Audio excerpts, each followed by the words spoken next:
Dengue हा एक असा आजार आहे जो दरवर्षी हजारो लोकांना होतो. जर कोणाला डेंग्यू झाला तर आजूबाजूचे लोक त्यांच्यावर सल्ल्यांचा पाऊस पाडतात, हो की नाही? कोणी म्हणतं निमच्या पानांचा रस प्या आणि काही लोक तर म्हणतात बकरीचं दूध प्या.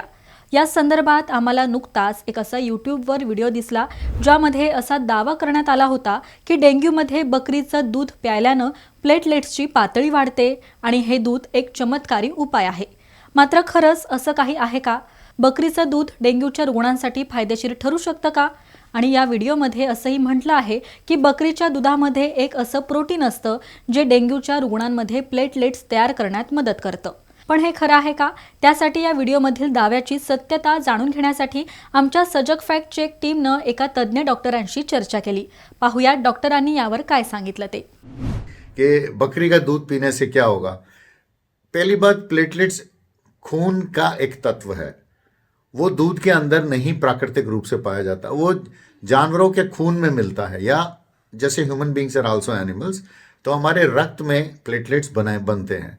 सो क्या प्लेटलेट्स दूध में रेडीमेड होते हैं? बिल्कुल नहीं। तो प्लेटलेट्स अगर दूध में तैयार रेडीमेड नहीं है और इधर हम रेडीमेड प्लेटलेट्स नहीं चढ़ा रहे, तो क्या दूध देने से कोई फायदा होगा? बिल्कुल नहीं।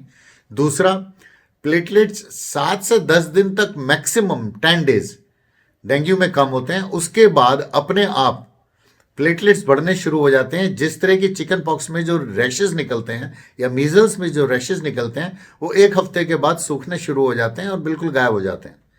उसी तरह डेंगू में भी प्लेटलेट्स जो हैं मिनिमम 7 डेज और मैक्सिमम 10 डेज, उसके बाद प्लेटलेट्स ऊपर बढ़ना शुरू हो जाते हैं और लिवर फंक्शंस इंप्रूव होना शुरू हो जाते हैं। तो वो अपने आप होता है, स्वतः होता है, वायरल सेल्फ लिमिटिंग इलनेस है, अपने आप ठीक होती हैं। और हम रेडीमेड प्लेटलेट्स रक्त के माध्यम से नहीं चढ़ाते हैं, क्योंकि रेडीमेड प्लेटलेट्स देने से भी मरीज ठीक नहीं होता।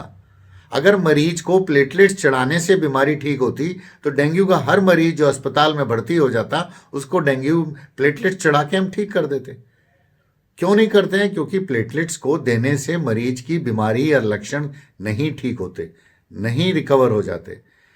एज ए सेफ्टी 10,000 से नीचे रिकमेंडेड है, क्योंकि 5,000 से नीचे आने पर ही प्लेटलेट्स कम होने पर ब्लीडिंग का रिस्क बढ़ता है।